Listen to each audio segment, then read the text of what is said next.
이건 눈으로 우리가 봤기 때문에 푸른색으로 인지할 수 있는 거잖아. 그렇죠? 이렇게 시각. 여러 개의 감각이 복합적으로 하나의 감각이 다른 감각으로 바뀌어. 그런데 이 복합 감각은 이러한 공감각적 심상이 나올 때는 복합 감각과 함께 그 예시가 나와서 묻는 경우가 굉장히 많이 있으니까요. 꼭 이 두 가지를 같이 잘 알아둘 필요가 있겠습니다. 여러분 안녕, 햄플쌤이에요. 오늘은 공감각적 심상 같이 배워보도록 할게요. 네, 이번에는 공감각적 심상에 대해서 보고자 합니다. 지난 시간에는 감각적 심상에 대해서 배웠다면 이번 시간에는 공감각적 심상을 배워보고자 하는데요. 혹시 바로 감각적 심상 보지 않고 바로 넘어온 친구들이 있다면 조금 전으로 돌아가서 감각적 심상부터 배운 후에 이번 강의 들으면 훨씬 이해하기가 수월할 거라고 생각이 듭니다. 네, 오늘은 그래서 이 공감각적 심상이란 무엇인지 정의를 알아보고 또 이 공감각적 심상이 어떻게 예시로 사용되었는지 다양한 작품을 예시를 들면서 같이 살펴보는 시간 갖도록 할게요. 네, 공감각적 심상의 정의부터 보고자 합니다. 이 공감각을 알기 위해서는 먼저 이 감각에 대해서 알 필요가 있죠. 우리 지난 시간에도 했을 거야. 이 감각, 무엇이 이루어진 말이라 그랬죠? 그쵸? 감은 느끼다, 각은 깨닫다 라는 뜻이라 그랬어. 그래서 이 감각을 외부 자극으로부터 알아채게 된 거, 느끼고 깨닫게 된 거라고 하면서 총 우리 5가지 감각에 대해서 배웠죠. 아직까지도 지난 시간 강의를 듣고 오지 못한 친구들이 있으면 살짝 이 정도로 들어가서 꼭 예습하고 오세요. 네. 이 감각에 우리 공이라는 단어가 이 한자어가 붙으면 공감각이 됩니다. 이 공, 그럼 뭘까요? 이 공. 이 동글동글한 공이 아니라 이 공은 함께 라는 뜻입니다. 오잉? 선생님, 함께 감각이요? 이건 또 무슨 뜻이죠? 이렇게 묻는 친구들이 있다면요. 이 함께 감각이라는 이 공감각의 뜻은 여러 개의 감각이 복합적으로 이루어진 그런 감각을 공감각이라고 합니다. 그래서 이 공감각을요, 함께 표현된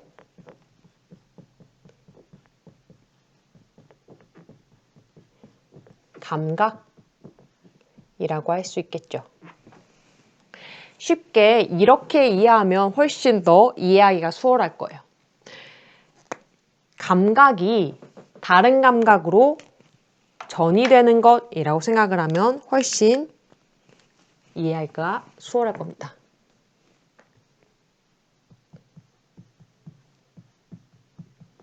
한 감각이 다른 감각으로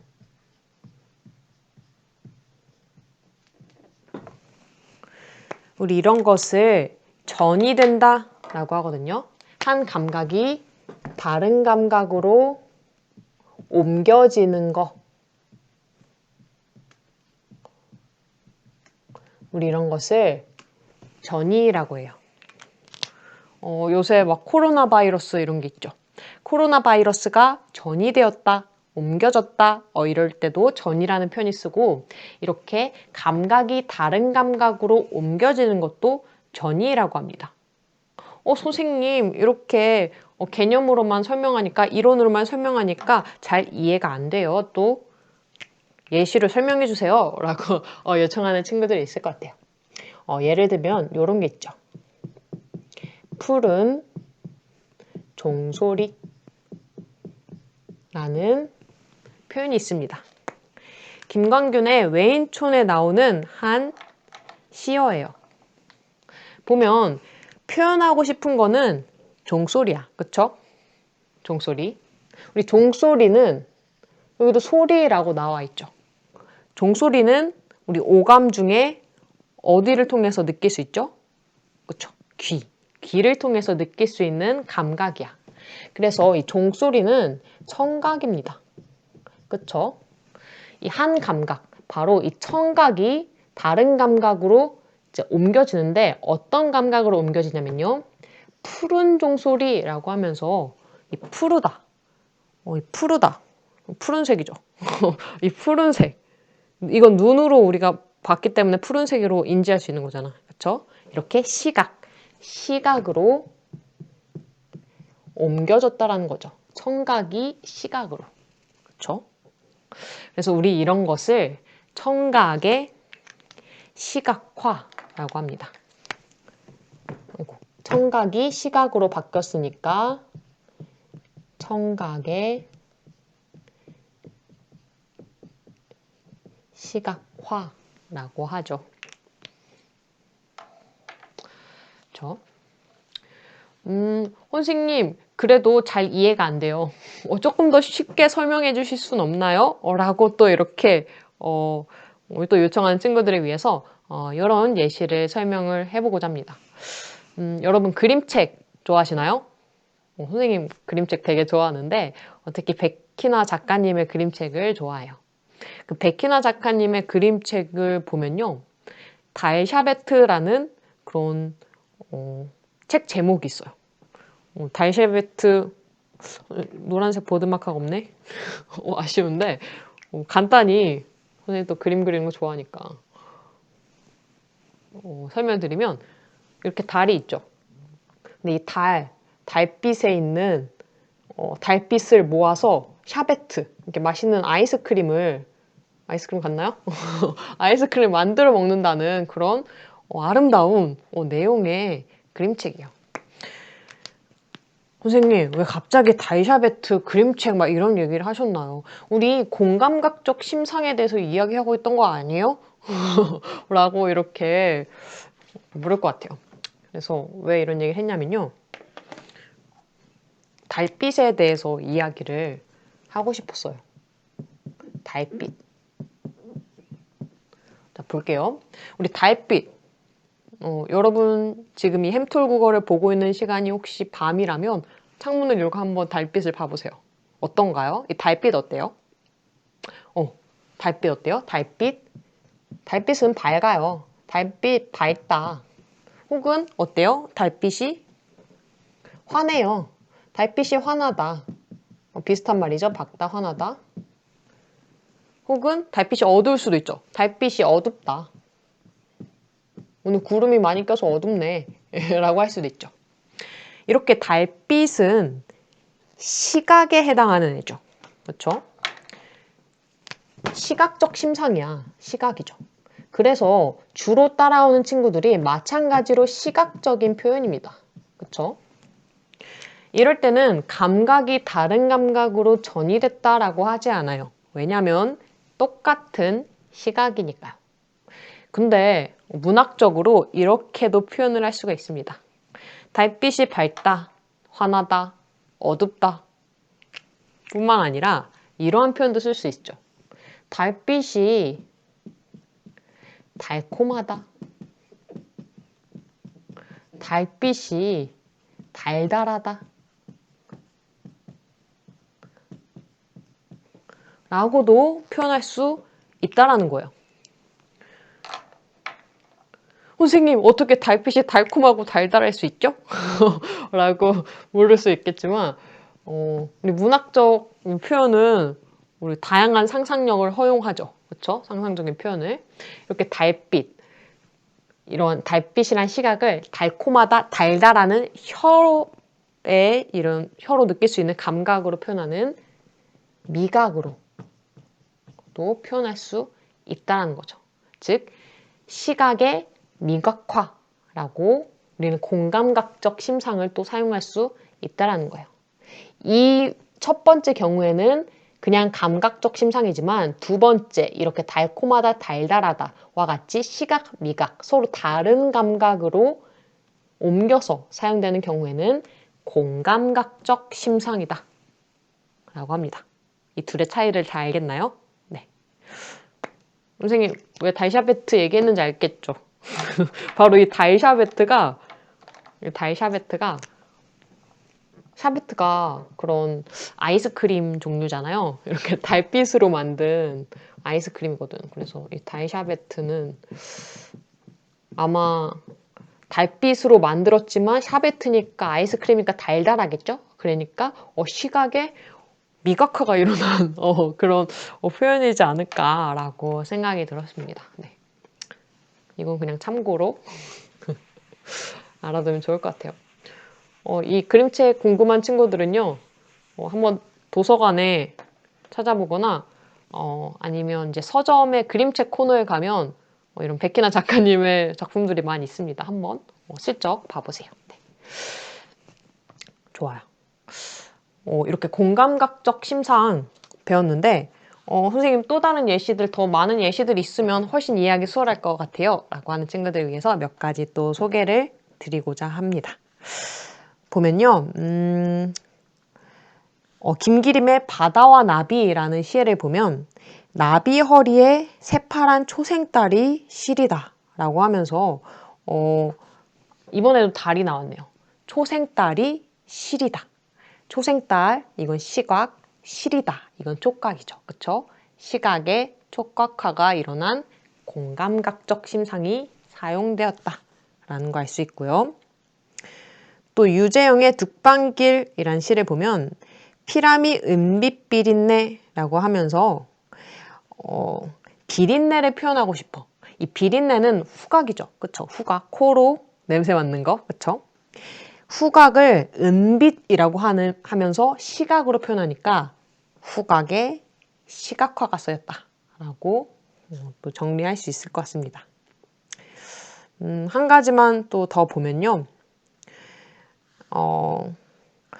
박남수의 아침 이미지를 보면 금으로 타는 태양의 즐거운 울림이라고 해서 금으로 타는 태양, 이건 시각이죠.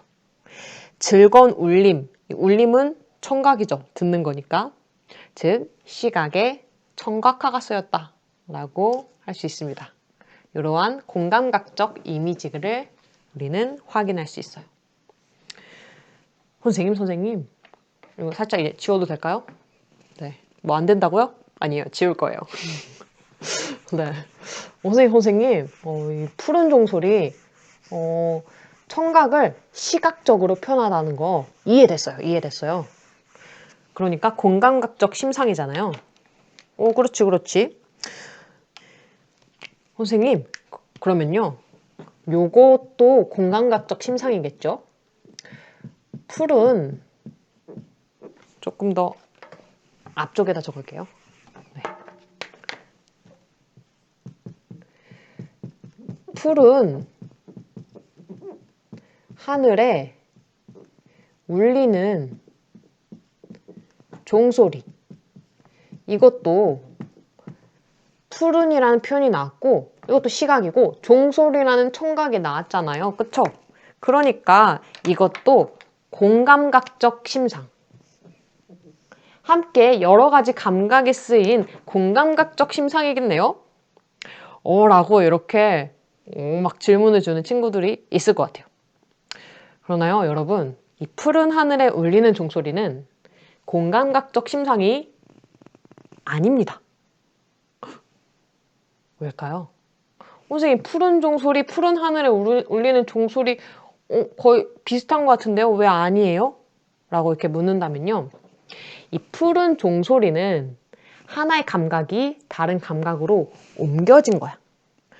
근데 이 두 번째, 푸른 하늘에 울리는 종소리는 서로 엮여 있는 게 아니라 따로따로 있는 감각입니다. 마치 하나처럼 보이지만 각각 다른 감각이에요. 푸른 하늘에 해당하는 거죠. 푸른 하늘. 그리고 얘는 따로 종소리라고 하는 거예요. 그래서 얘는 그냥 시각적 이미지와 청각적 이미지가 각각 서로 함께 사용된 복합적 감각, 복합 감각이라고 합니다.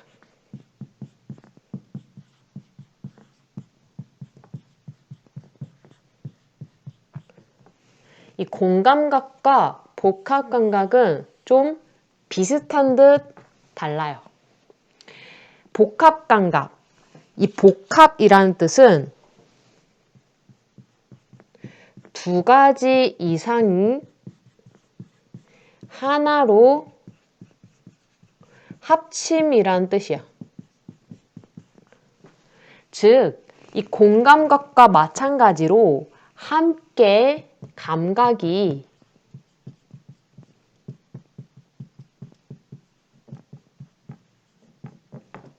표현됐다 라는 것은 공통적이에요.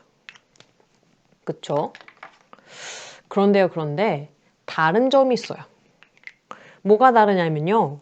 이 공감각은 전이가 된다 했죠. 하나의 감각이 다른 감각으로 바뀌어.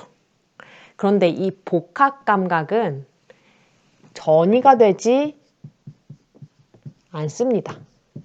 그저 시각과 청각이 같은 선상에 있지만 서로 연관이 있어서 옮겨지진 않아.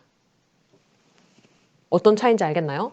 즉, 전이 되는 게 아니라 나열된다는 거죠.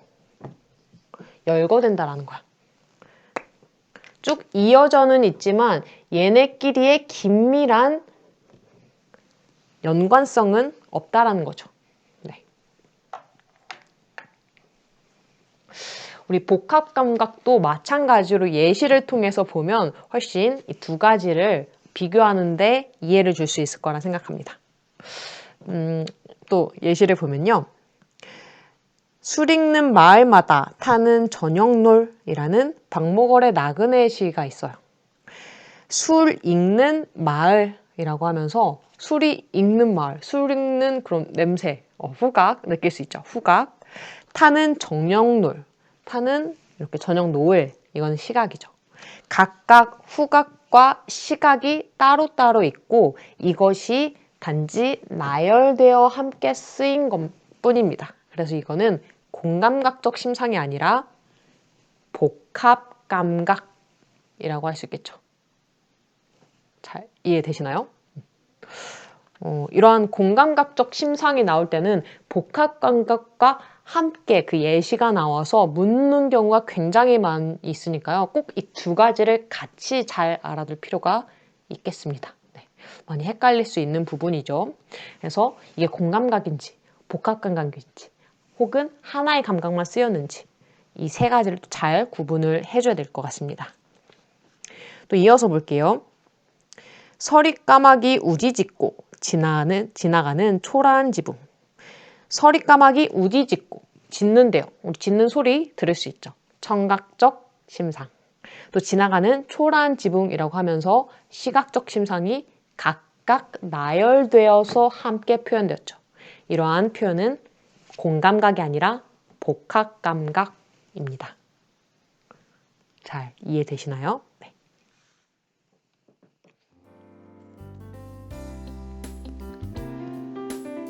네, 오늘은 공감각적 심상에 대해서 배워봤습니다. 지난 시간에는 감각적 심상에 대해서 배웠다면 오늘은 그 앞에 공이라는 말이 붙은 공감각적 심상에 대해서 배웠죠. 이 함께 공이라는 말이 붙어서 함께 감각이 사용되고 또 이 함께 감각이 사용될 때 감각이 전이가 일어나면 공감각. 함께 사용되지만 감각의 전이가 아닌 단지 나열하는 것은 복합감각이라고 했습니다. 이렇게 공감각과 복합감각은 함께 사용되어서 묻는 경우가 정말 많으니까 잘 구분할 필요가 또 있다라고도 했죠. 네, 여러분 오늘도 이렇게 강의 듣느라 정말 수고 많으셨고요. 앞으로도 이렇게 문학에 자주 나오는 그런 개념 혹은 용어들을 좀 설명하는 시간을 많이 가지면 좋을 것 같아요. 네, 여러분 오늘 하루도 이렇게 잘 마무리하시고요. 또 다음번 강의에서 또 재밌고 유익한 강의로 다시 만나뵈면 좋을 것 같습니다. 네, 여러분 그러면 우리 다음 시간에 또 좋은 모습으로 만날게요. 안녕.